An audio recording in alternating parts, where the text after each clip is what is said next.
Every time I look into your loving eyes, I see love that money just can't buy. One look from you, I drift away. I pray that you are here to stay. Anything you want, you got it. You know, as much as I like to try to explore new areas of the city, there are some parts like the Plateau and Rosemont especially that I always seem to find my way driven back to there, just because for a guy who likes to find new cafes, restaurants, bars, especially microbreweries, there's always a treasure trove of them all around here. So I always feel like if I come back here, I'm always going to go for something new. And on that note, welcome to a brand new edition of the Warniki Cheese Cafe.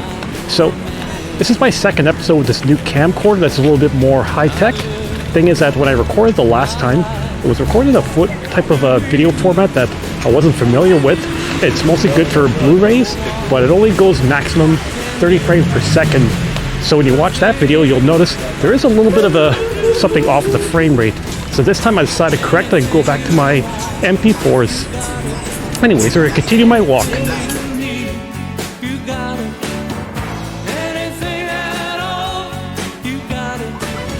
Of course, I have to keep reminding myself that we are getting to the middle of February, so it's still smack in winter, and I gotta pace myself so that when I'm talking and walking, I'm not using too much energy, because it actually does take a lot of effort on one's body, regardless of what your level of fitness is.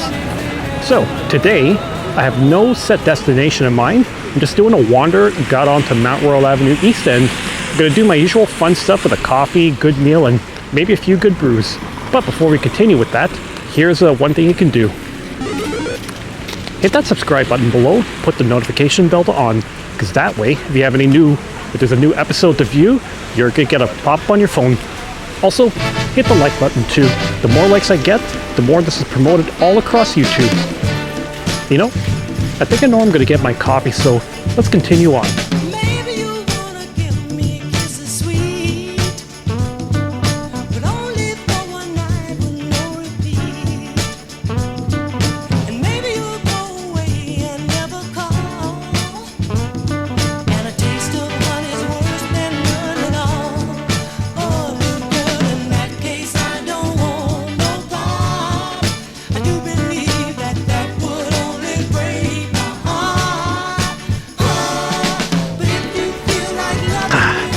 Nice, but a little bit hot.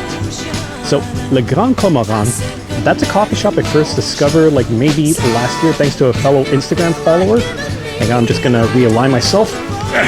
So, I saw one of my followers was posting about this coffee shop because she does social media marketing for a lot of these cafes. And because I saw that one, I thought, let's give it a try. And the first time I did try it out was probably on Labor Day of 2024 when I did a little hop around to some coffee shops and a little bit of activity. If you want to see that episode again, then I'll put a card in the top right corner for you and you can watch it. But funny enough for me, I just walked inside and it turns out the one who was serving me was one of my Instagram followers who's been watching all my videos and, or at least my stories, and finally got to meet him face to face. So it's kind of funny what kind of connections you can build up just because you're exploring, doing your own thing on a Saturday and feeling like a tourist in your own city, for lack of a better term. So Vince, if you're watching this full vlog, cheers to you, man.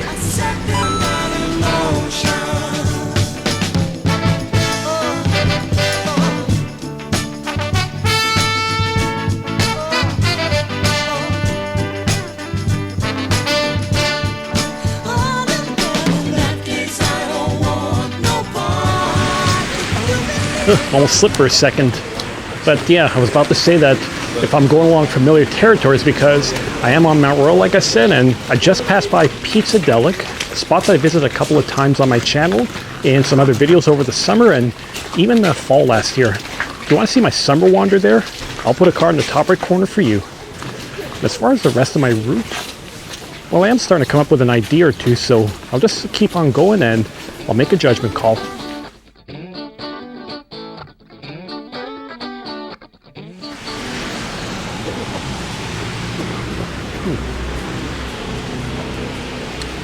Chez Victoire.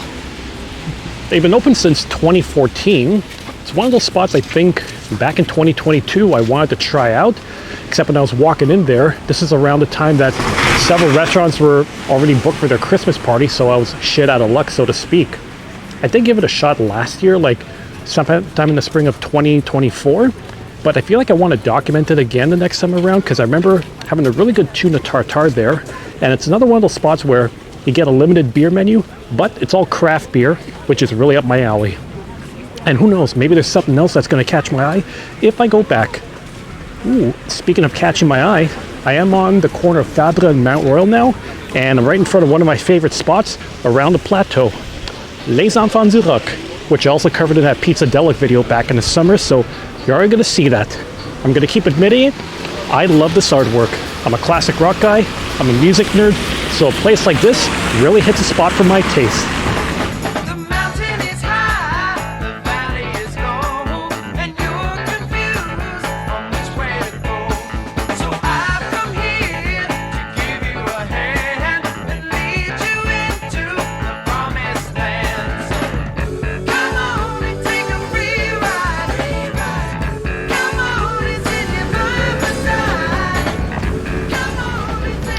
Well, back along Papineau Avenue for the first time in a little while. I know I've shown off some of this street before in previous episodes, but one little tidbit I found was the length of this street. I mean, you read about some of the longest streets in the city like Sherbrooke, Gouin, and how they go pretty far from east to west, but from what I read, Papineau is actually the longest of all the northwest streets around here, so yeah, small useless bit of trivia that I know about. It's among the things I do best. Well, as humanly possible as it is to ooze cheddar from the pores,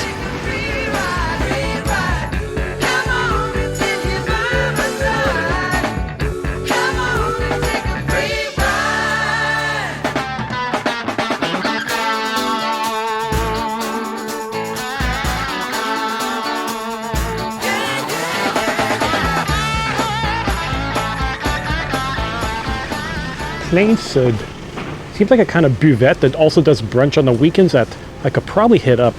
But it's what I keep saying, no matter how many times I go around the same streets, there's always something brand new for me to discover.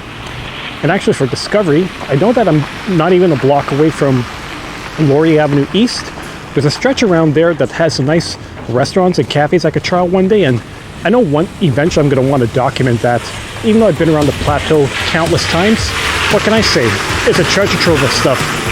But what I think I'm going to do now, I only got a little bit of this Americano left, so I'm well boosted. I think it's time to find my drafting hole, and luckily, I might have something in mind.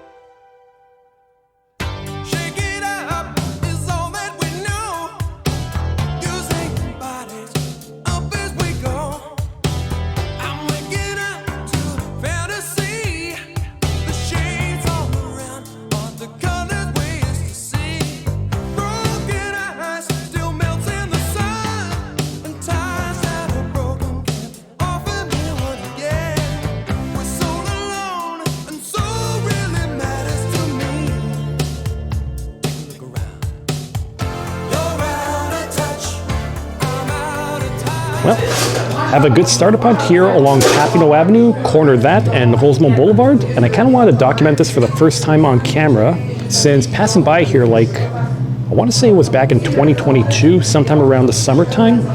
I was passing around and I saw Grozepa, which I advertised from Urban Brasserie, which if you were to look at the menu here, it's pretty much like if you're outside of Canada, what they would call like a bar and grill.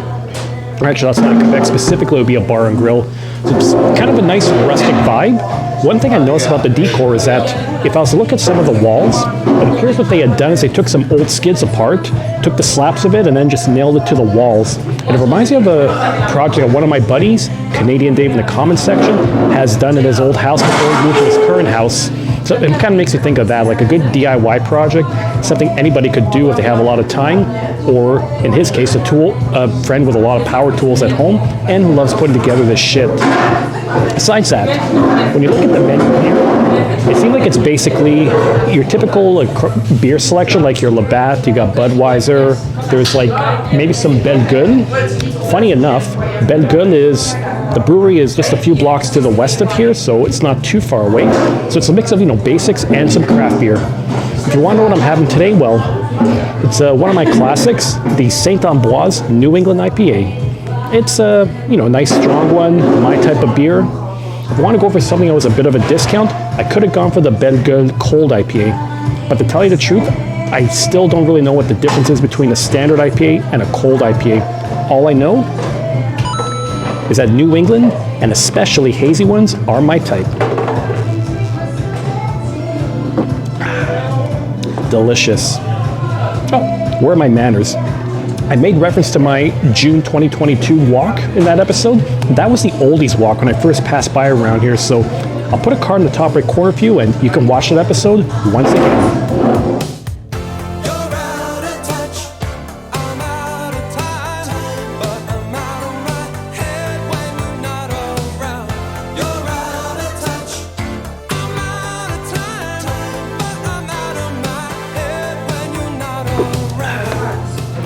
Gotta love this brew. And I know, if you're looking around the footage here, it's pretty clear that it's pretty empty. It's all the staff that's working now, and I'm the only one that's sitting at the bar, but you already know my style. I don't mind coming to a mostly empty bar if I'm just shooting the shit on camera. It's sometimes easier that way compared to being in a lively place, but rest assured, I've seen some videos of this on Instagram, and it does get pretty busy after a while. I can imagine it's going to be busy this weekend, especially because I am recording this on Super Bowl weekend. Everyone's going to be having their chicken wings, their Budweiser. Me?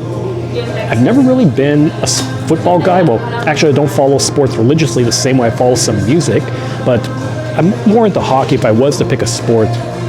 Football's just not my thing, but I know that even outside of football season, this place could get packed.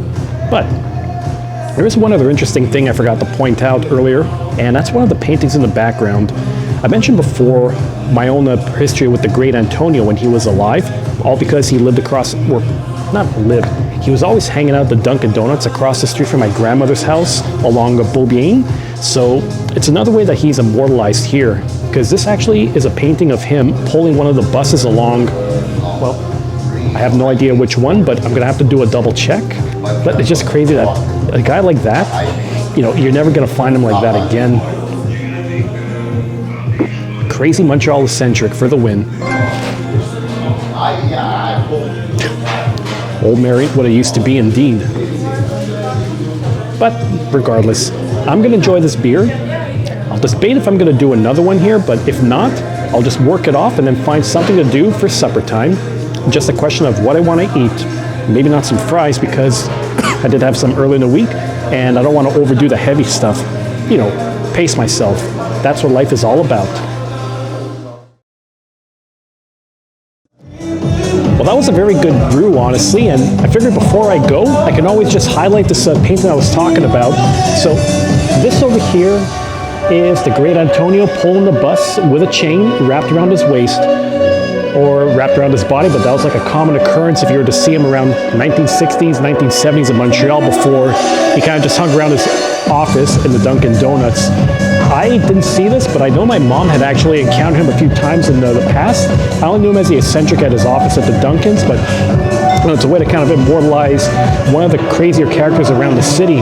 But I actually took note that one thing that's over here seems to be what looks like some kind of garage door, so I'm kind of wondering how long this place has been around, since it almost feels like it was converted from being a garage back in the day. But then again, things change so much around here that it's hard to keep track of it all, especially since I've been passing by here since I was a kid. Anyways, now that I'm going to be done that, we're going to make our way elsewhere.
You know, I had a little bit of a debate what I wanted to eat. I know I said I wanted to have a little bit lighter stuff, but in the end, Poutineville on Beaubien Street East felt like it was the right kind of meal today because I am doing this after the day after Poutine week was happening. I mean, some of the Poutine deals are still going on, but that's besides the point. Because if you're to come around Montreal, Quebec, you're not going to find a shortage of Poutine places all around. Poutineville is a little chain I've seen here. They got a location around Park Avenue. I feel like it's even on Ontario Street if I'm not mistaken, but truth be told, Poutine shops around here are probably a dime a dozen, almost like trying to find a cafe around the plateau. But I passed by here countless times and I thought, why not give it a shot and see if there's something else I'm going to enjoy besides a classic Poutine. But one thing that kind of drew me here was the fact they also have draft beer. And when I was looking at the menu, they have the typical stuff from Belle Gueule, the blonde, the red, the cold IPA. But I went for something from the brewery that's a little bit different. I don't know if I've ever shown this one off on the channel, but it's Cheddar Blanc. It's their white beer, so unlike a lot of blonde beers, which are going to be made with barley or I guess malt, as they would say, they make this out of wheat. And white beers typically will have a bit of a fruitier flavor than blonde beers. It's pretty similar to, let's say, a Hoegaarden, Kronenberg, Shock Top for lack of oh yeah, also Shock Top too. And I thought, why not show this off now? Because I kind of want to have a beer to go with the Poutine, and I do have an idea for a final spot, and why not use that afterwards? Wow. Oh yeah, that tastes like a white beer. I really don't have them that much, but I love them. I really gotta go for them one of these days. But you know, you can't really complain about New England IPAs, especially if you're me.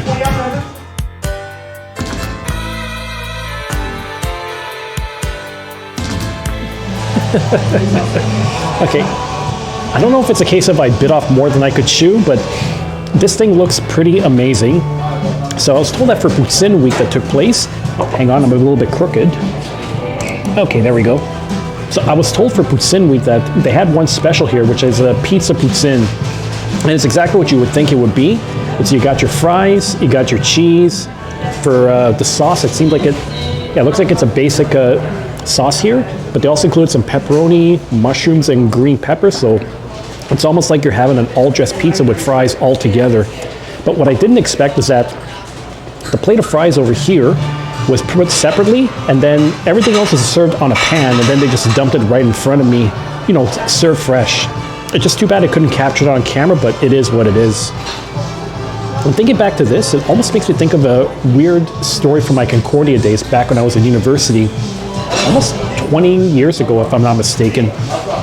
Man, the passage of time is so crazy. And I remember, I was in the hall building, I would hang around there in between classes, have a coffee and study.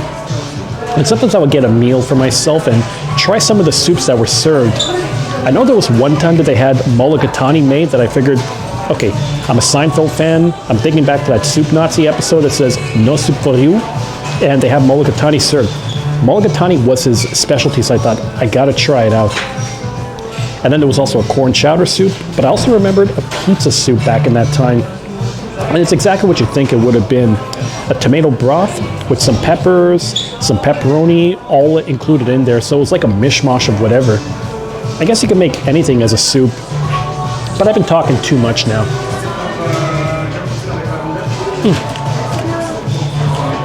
Oh yeah. And the pepperoni is done just right.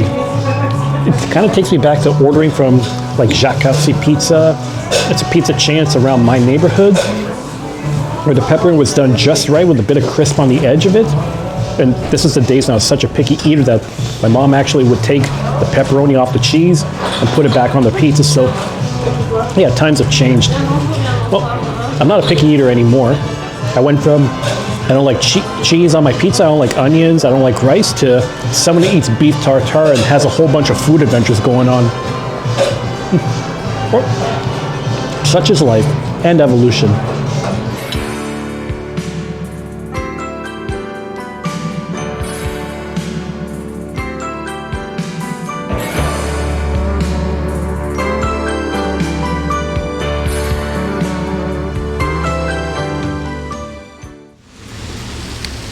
Don't mind me. I just thought I'd do my little title card for when I do this episode. So that was really good. And just like I said the last time, I'm glad that I walk around everywhere because I know that I'm going to have to digest this pretty well. And luckily, my exercise is going to pay off. And I kind of just realized that I'm looking across the street. I'm on, I think, de la Naudière. And there was this random dépanneur that has a whole bunch of microbrewery beers that I remember I hit up. Oh yes, it's taking me back to the early days of the Wandering Yuki channel. And I visited that during my very first visit of Rosemont in 2021 when I was starting to wander back in the city. If you want to see that episode, I'm going to put a card in the top right corner for you and you can watch it. But all that to say, it was a good meal, good brew, but I do have room for a final ration in me. And I do realize I'm also hopping to skip away from Nacho Libre, relatively speaking, so I may indulge in that too. And I think just like the last time I did that visit, I'm going to cue some Huey Lewis in the news. Why? Well, I'm a kid of the 80s and 90s. I love Back to the Future, and the music hits perfectly, so hit it.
Well, once again, Nacho Libre.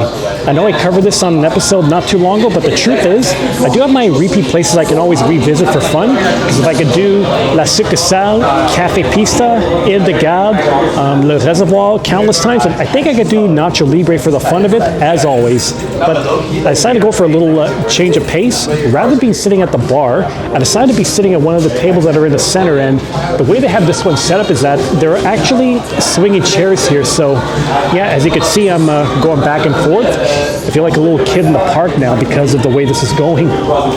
But once again, in case you haven't been here before or you're tuning in since that last episode dropped, Nacho Libre is like a little nostalgic bar. So people like me who grew up in the 80s, 90s, where it was Nintendo, old McDonald's commercials where they sing about food, folks, and fun, or I guess also Jean-Claude Van Damme movies, that's the kind of vibe they're going for. So you got Lucha Libre stuff here, Nintendo 64 logos, there's a hoverboard, that talk box or whatever it was that Kevin McAllister used in Home Alone 2. So it's really just a love letter to, if you grew up like me in the 80s and 90s with all the pop culture paraphernalia. But they also got a good brew selection. I have to point out once again, the brews, the taps are all made with the handles. Actually, the handles are made out of old refurbished NES zappers. I'm hoping that they didn't work and they're just lost causes because, you know, there are people who fix that up and I wouldn't want them to go to waste. But, you know, it's one of those things.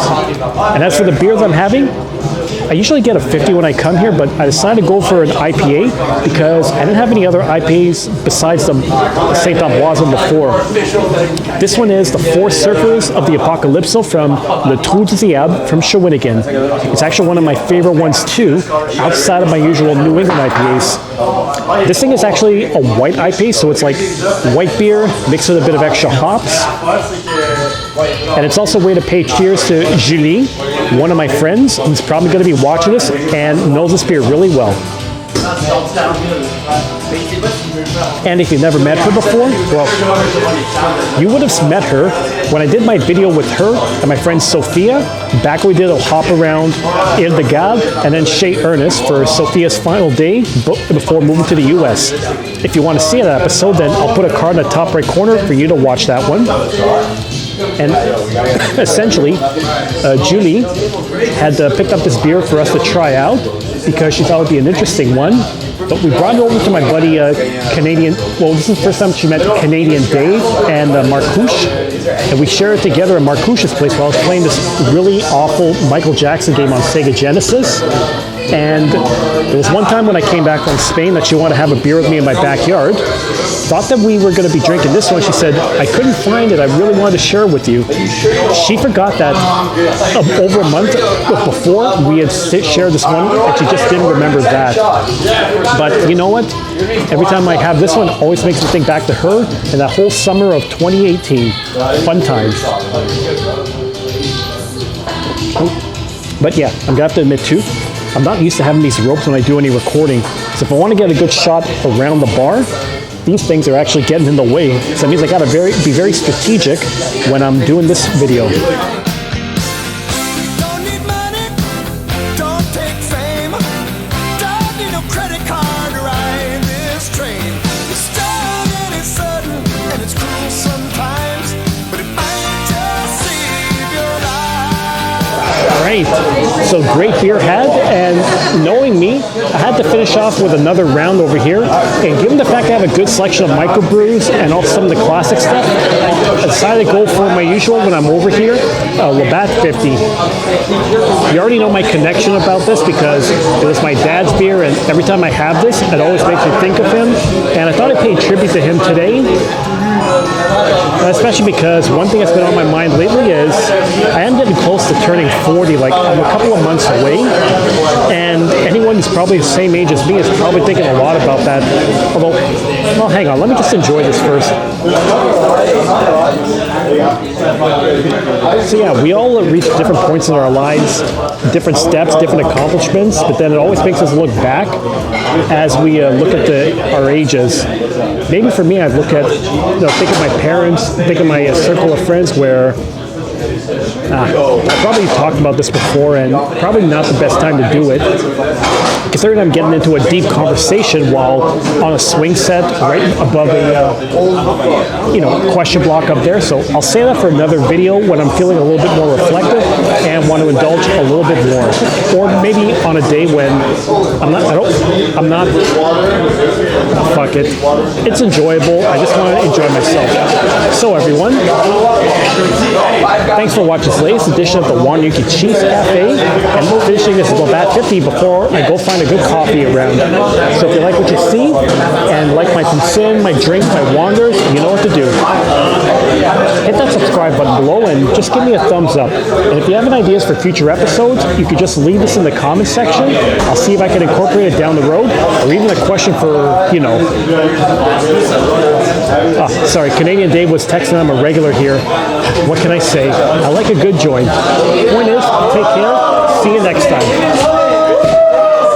And you know what? I think I got a good closing song. Foreigner, Girl on the Moon. Something that kind of rocks. It's a ballad, and it goes with my romantic side. I like my weird shit, but I do have a tender side. I do have a tender side too I like to express. What can I say?